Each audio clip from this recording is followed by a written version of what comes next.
Olá, esse depoimento eu estou gravando para a Andrea Frou. Ela pediu que eu gravasse um depoimento para o documentário que ela está fazendo sobre o CEPROCAMP, o Centro Profissionalizante de Campinas, Antônio da Costa Santos. Então, meu nome é Walter Pomar, eu nasci em 1966, na cidade de São Paulo, estado de São Paulo. Durante os primeiros 10 anos eu usei outro nome, usei ou o nome de Carlos ou o nome de Walter Soares, não usava meu sobrenome porque meu pai e minha mãe estavam na clandestinidade. Meu pai era dirigente do Partido Comunista do Brasil e eles usavam nome falso e por tabela eu também. Isso durou até 1976, quando houve um episódio conhecido como Chacina da Lapa, onde o meu avô foi assassinado, também foi assassinado o Ângelo Arroio, o Francisco Batista Franco Drummond, e foram presos vários outros integrantes do Comitê Central, inclusive o meu pai. Eu e minha mãe morávamos na época em Belém, minha mãe veio a Brasília pedir a intercessão do tio dela, que era general. O tio foi muito simpático, muito agradável, mas disse que não poderia fazer nada, porque se recebesse ordens de matar, teria que matar. Depois nós viemos para São Paulo, e em São Paulo ela constituiu o advogado, Luiz Eduardo Greenhalgh, que é inclusive quem aparece na minha certidão de nascimento como sendo testemunha, né? Então, a partir de 1977, mais ou menos, eu reassumi, ou assumi, na verdade, o que deveria ter sido meu nome desde o início, não vivêssemos na clandestinidade.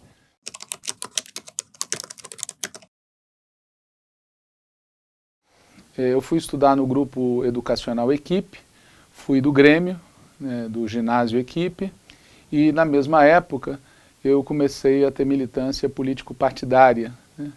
Eu me liguei à chamada esquerda do Partido Comunista do Brasil. O Partido Comunista do Brasil vivia uma disputa interna muito dura, o centro dessa disputa interna era o balanço da guerrilha do Araguaia. Eu me liguei ao que era conhecido como a esquerda do PCdoB, mas isso não durou muito tempo porque nós divergíamos da posição que predominava nesse grupo, que era de constituir um novo partido. Nós defendíamos entrar no Partido dos Trabalhadores e militar normalmente no Partido dos Trabalhadores. Por conta disso, durante a conferência regional da esquerda do PCdoB, foi uma conferência em 2 etapas, na segunda etapa não me buscaram no ponto e, portanto, eu na prática fui expulso, né? Bom, eu concluí o ginásio, fui fazer o curso técnico no Serviço Nacional de Aprendizagem Industrial, na Escola Teobaldo de Nigres e Felício Lanzara, onde eu me formei como técnico industrial em artes gráficas. Depois trabalhei nessa função. E, paralelamente, eu comecei a militar no Partido dos Trabalhadores. Eu fiz campanha em 82, além de para o Lula, para Nobuco Kameyama e para o Wagner Lino, que foram candidatos a parlamentares na época. E depois, em 1985, na época da campanha do Suplicy, a prefeito de São Paulo, eu era diagramador numa gráfica chamada Gráfica Editora Juruês, que era muito utilizada pelos partidos, pelas organizações de esquerda. E eu lembro que nessa época eu fui visitado lá pelo José Américo Ascencio Dias, que era um jornalista que era da direção do partido, que me convenceu a me filiar no PT, né? Desde 85, então, eu sou filiado ao partido e me integrei à chamada articulação dos 113, né? Participei ativamente do que era a vida política do PT e do país nessa época, e já fora, decidi sair do trabalho naquela gráfica, queria ir para a China, estudar embalagem, que era a minha atividade, mas acabei sendo convencido a ficar no Brasil, para contribuir com um projeto chamado Instituto Cajamar, que era um centro de formação política vinculado à CUT e ao PT, e contribuíram nessa decisão conversas que eu tive na época com Pedro Pontual, com Oswaldo Vargas e com a Luiz Mercadante, que aliás muito gentilmente me levou no Fiat 174 ou 147, nunca lembro dele, a Campinas, para fazer a matrícula na Unicamp. Eu fiz vestibular e passei para a economia, né? Eu já te conhecia Campinas. Eu tinha estado lá numa SBPC no início dos anos 80 com meus pais, mas eu, depois que passei na Unicamp, eu fui morar lá, né? Inicialmente numa pensão e depois numa casa que eu aluguei. E estava lá, então, em 86, 87, 88, 89, na época da campanha do Lula a presidente da República, né? Quando terminou a campanha do Lula, eu ainda trabalhava no Instituto Cajamar e foi uma época de muito conflito político e ideológico dentro do Partido dos Trabalhadores, muito conflito político e ideológico dentro da articulação dos 113, que era a tendência da qual eu fazia parte, e esse grupo acaba rachando em vários pedaços. Um desses pedaços é a articulação de esquerda, que na época não chamava assim, chamava Movimento Hora da Verdade, depois que assume o nome de articulação de esquerda, né? Eu sou delegado ao 8º Encontro Nacional do PT, e lá houve uma votação em que eu fui escolhido para ser membro do Diretório Nacional, mas eu abri mão em favor do Djalma Bom, que eu achava que tinha mais legitimidade para estar no Diretório Nacional do partido que eu, e fiquei na Executiva Estadual do PT em São Paulo como secretário de comunicação. Na época, o PT de São Paulo tinha sob seu encargo a revista Teoria e Debate, e também sob seu encargo o Linha Direta, que era uma publicação semanal muito legal, que foi inventada na época que o Glauco Arbix era secretário de organização, né? Fiquei com essa função até 95, quando a esquerda perdeu a maioria no Diretório Nacional. Aí trabalhei em várias coisas e acabei indo trabalhar na Prefeitura de Santos, né? E assim foi até 1997, quando no encontro do PT no Glória eu entrei no Diretório Nacional e fui para a Executiva Nacional do partido com o cargo de 3º vice-presidente nacional do PT, né? Eu estava nessa função quando em 2001 assassinaram o companheiro Antônio da Costa Santos, e logo depois, com a recomposição que houve do governo, eu fui convidado a assumir a Secretaria Municipal de Cultura, Esportes e Turismo na cidade. A gente ficou nessa atividade até 2004, né? Nós perdemos a eleição por muito pouco. O nosso candidato à época, Luciano Zica, não foi ao segundo turno por 5.000 votos. Se a direção nacional do PT tivesse ajudado de alguma forma, bastava ajudar de alguma forma, a gente teria tido esses 5.000 votos e provavelmente teríamos vencido o segundo turno, porque o segundo turno foi contra a candidatura do PSDB, que acabou perdendo no segundo turno. Nós também teríamos vencido e derrotado eles no segundo turno, se a gente tivesse ido para lá. Bom, eu voltei então a assumir plenamente meu lugar lá na Executiva Nacional do PT, dessa vez como secretário auxiliar do secretário de Relações Internacionais, que era o Paulo Ferreira. Só que logo que eu voltei para a Executiva, houve a crise de 2005, o mundo veio abaixo.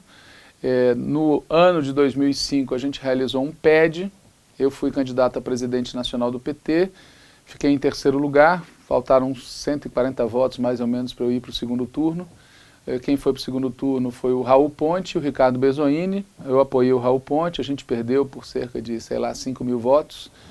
E perdemos porque o grupo do Plínio de Arruda Sampaio saiu do partido entre o primeiro e o segundo turno, e levou dezenas de milhares de pessoas que poderiam ter votado conosco e dado outro curso para o partido naquela época, né?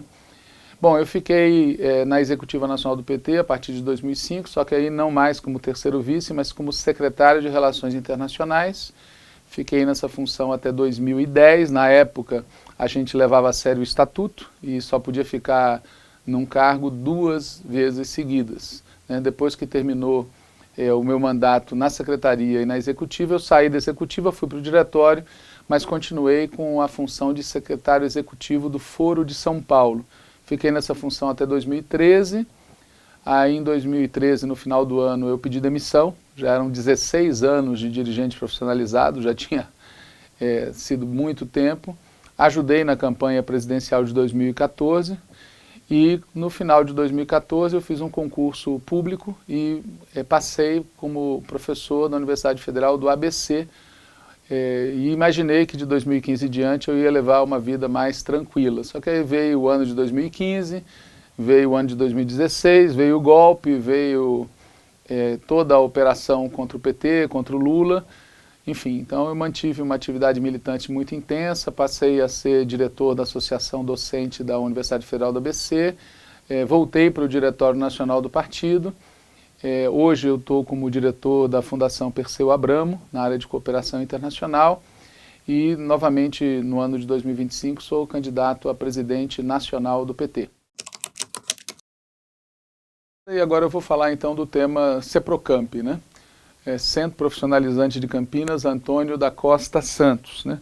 Como eu comentei, eu tenho uma relação com Campinas que vem da segunda metade dos anos 80, morava lá quando o Toninho foi eleito prefeito. No dia que ele foi assassinado eu estava no Rio Grande do Sul, dando aula numa escola do MST, imediatamente eu voltei para participar da cerimônia, enfim, do velório, do enterro, e quando eu cheguei no aeroporto do Rio Grande do Sul para pegar um avião para Campinas, estava todo mundo olhando para a televisão, em estado de choque com o ataque às torres, né? Foi um dia super intenso, né? Os 2 dias, né? Foram muito intensos. Enfim, com a morte do Toninho, quem assumiu a prefeitura de Campinas foi a companheira Isalene Tiene.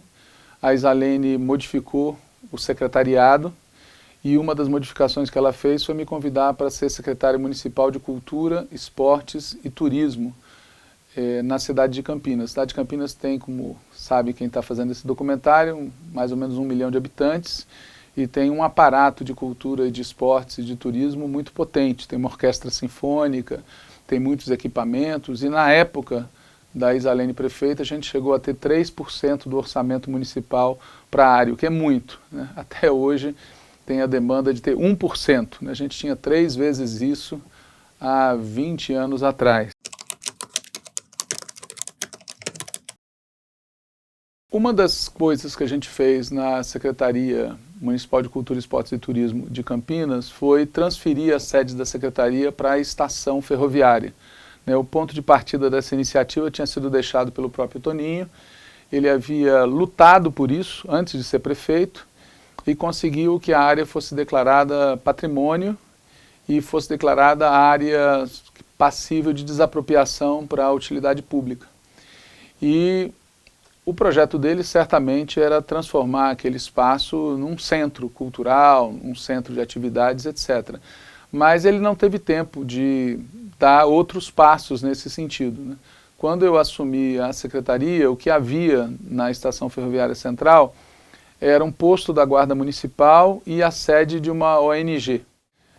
Eu tomei a decisão, então, de transferir a sede da Secretaria para o espaço da Estação Ferroviária, né?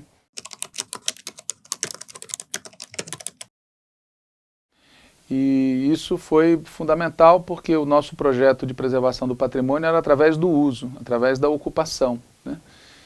Muitas pessoas ajudaram nisso, né? Todos os funcionários da época contribuíram muito com essa iniciativa, encampar essa iniciativa. Vou citar aqui uma pessoa que foi decisiva, que foi a Beth, que era a coordenadora da estação.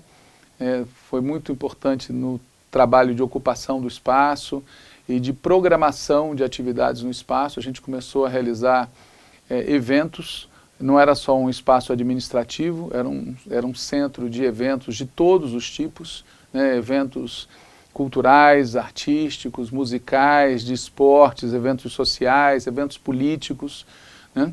Era um espaço de passeio, era um espaço de acolhimento para quem estava no centro. Tinha um bar que estava naquela estação há muito tempo, de propriedade de 2 irmãos, que também ajudaram muito a manter a estação. As atividades que a gente realizou lá de 2002 até 2004, reuniram mais de 300 mil pessoas, a gente chegou a contabilizar isso, um público muito expressivo, com muitas atividades de grande destaque, né? E essas atividades eram geralmente realizadas pela Secretaria de Cultura, mas também havia muita coisa realizada em parceria com outras secretarias da Prefeitura. Vale dizer que o espaço da estação é imenso. Tinha o prédio central, mas havia vários prédios que também eram passíveis de ocupação por nós, e nós saímos ocupando, né?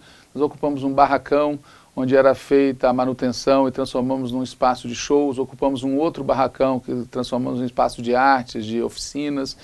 Num barracão terceiro a gente instalou a Casa do Hip Hop.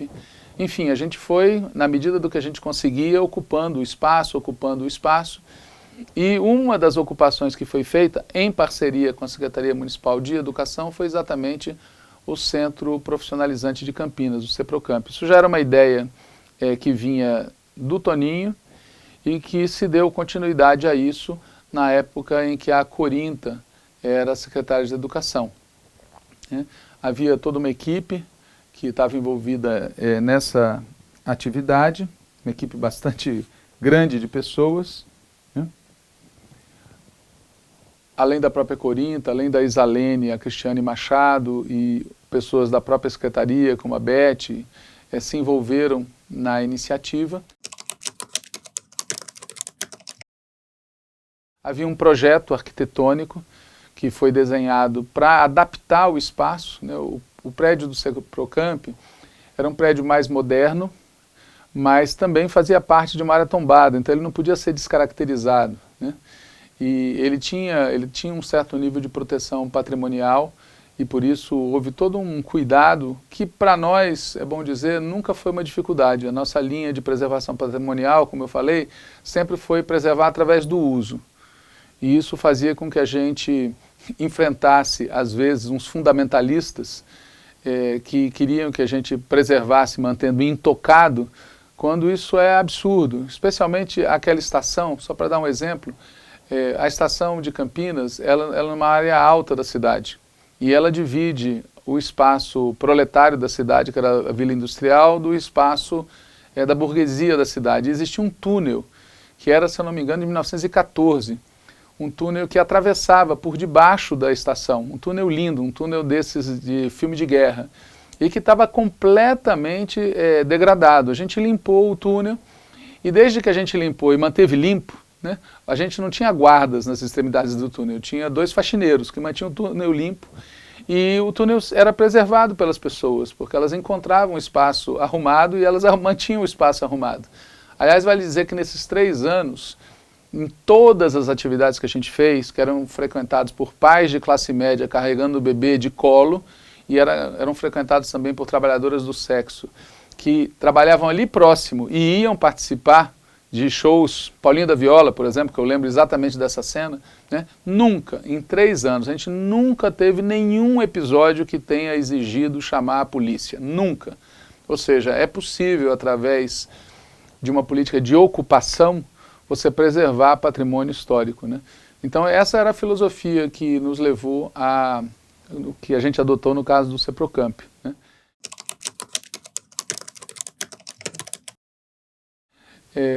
Vale para concluir dizer o seguinte, o Seprocamp era muito legal como iniciativa porque ele juntava muitas coisas, né? Ele juntava assim, essa ideia da profissionalização da juventude.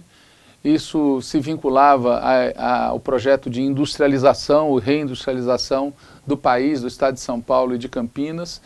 Isso num espaço cultural, ou seja, era uma espécie de síntese de múltiplas determinações, né? Então era uma coisa que o Toninho estava certo em insistir nisso, a Corinta estava certa, junto com a Isalene, em tocar esse projeto adiante, e foi feliz que a gente denominasse o Seprocamp de Centro Profissionalizante Antônio da Costa Santos. Por fim, é engraçado uma situação que acontece com a Estação Cultura e com o Seprocamp e com uma série de outras iniciativas, que a cidade considera um dos marcos de Campinas. E eu lembro quando foi feito o jornal Correio Popular, que era o nosso grande inimigo, o nosso arqui-inimigo, fez uma enquete na cidade para saber quais eram os símbolos da cidade. E eles conseguiram ter a cara de pau de incluir na pesquisa 3 denominações diferentes para o espaço da Estação Cultura. Então tinha Estação Cultura, tinha o Centro Ferroviário, tinha um não sei o quê, e o resultado é que mesmo assim a gente ganhou. Foi escolhido o número 1 dos pesquisados, né? E eles em editorial tiveram que engolir isso, dizendo que isso era que a estação havia sido inaugurada pelo Antônio da Costa Santos. Não é fato, a estação foi inaugurada pela prefeita Isalene Tiene, né? Infelizmente, o Toninho não pôde participar porque foi assassinado.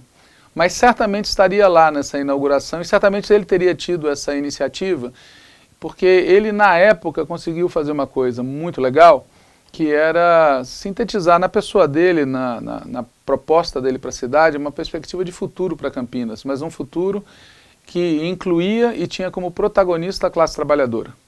Infelizmente, a gente não conseguiu ainda recuperar nem para o PT, nem para nenhuma liderança petista individual, esse lugar que o Toninho conquistou no imaginário de Campinas naquela época. E é uma felicidade que pelo menos o Seprocamp leve o nome dele, porque tem essa pegada de futuro que ele simbolizava e pelo qual ele lutava.